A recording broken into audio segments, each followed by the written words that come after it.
Hello बच्चों, यहाँ पे प्रश्न दिया है कि यदि a एक आव्यूह है तथा b एक आव्यूह है तो ax बराबर b है, तब x का मान क्या होगा। तो चलिए इस प्रश्न को हल करते हैं। तो सबसे पहले अगर मैं इस प्रश्न का मुख्य अवधारणा लिखूं तो देखिए, अगर मुझे दिया हुआ है ax बराबर b, मतलब कि दो आव्यूह का गुणन है। तो मान लीजिए a एक आव्यूह दिया हुआ है, इस तरीके से इसके जो कोटि है a बाई b है, और b एक आव्यूह दिया है जिसकी कोटि c बाई d है। तो देखिए a जो है ये पहला जो स्थान है वो पंक्ति को दर्शाता है और ये स्तंभ को दर्शाता है, ये स्तंभ को दर्शाता है। उसी तरीके से c जो है वो पंक्ति को दर्शाएगा और d स्तंभ को दर्शाएगा। तो अगर a गुना b करेंगे तो ये कितने बाई कितने का आव्यूह बनेगा, कोटि क्या हो गई, इसकी पहली पंक्ति लेते हैं और इसका स्तंभ लेते हैं, मतलब कि a बाई d का ये आव्यूह बनेगा। तो चलिए बस इस चीज को ध्यान में रखते हैं। तो ax बराबर b दिया हुआ है, तो अगर मैं इधर लिख लूं ये 2/2 का है, और मान लेते हैं x हम मान लिया बराबर b मान लेते हैं, b मुझे दिया हुआ है ये 2/1 का, ये दिया हुआ है। मान लेते हैं इसको जो x है ये m/n का है, ये मान लेते हैं। तो देखिए यहाँ से हमें पता है इसका पंक्ति इसका स्तंभ लेते हैं।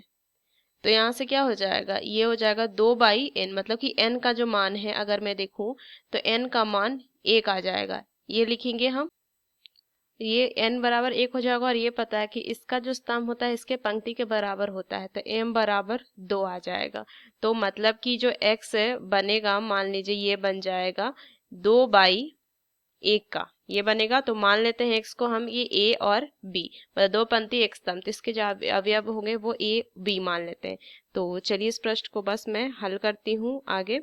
तो यहाँ से लिखेंगे इसको इस तरीके से कि माना x जो है वो हो जाएगा a b और इसके जो कोटि हो जाएंगे 2/1 का हो जाएगा। तो इसको मैं लिख सकती हूँ इस तरीके से कि ax बराबर b था, तो a की जगह पे हो जाएगा -1 2, और ये 2 है उस तरह गुना में a b, और यहाँ से बराबर में 3 1, ये मैं लिख सकती हूँ।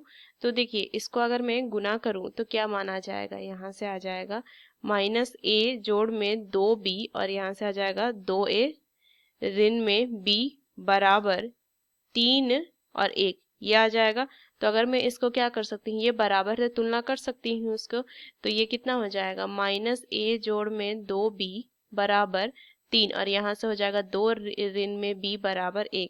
तो मैं यहाँ से लिख सकती हूँ a बराबर में 2b ऋण में b, और यहाँ से मैं क्या लेती, a का मान रख दूंगी, तो 2 गुना में 2b ऋण में 3 ऋण में b बराबर 1, तो 4b ऋण में 6 ऋण में b बराबर 1। तो कितना हो जाएगा 3b बराबर, इधर जाकर ये जुड़ जाएगा तो 7 हो जाएगा, तो b बराबर कितना हो जाएगा 7/3, यहाँ रख दीजिए। तो a बराबर कितना हो जाएगा 2 गुना में 7/3 ऋण में 3, तो a बराबर कितना हो जाएगा 14/3 ऋण में 3।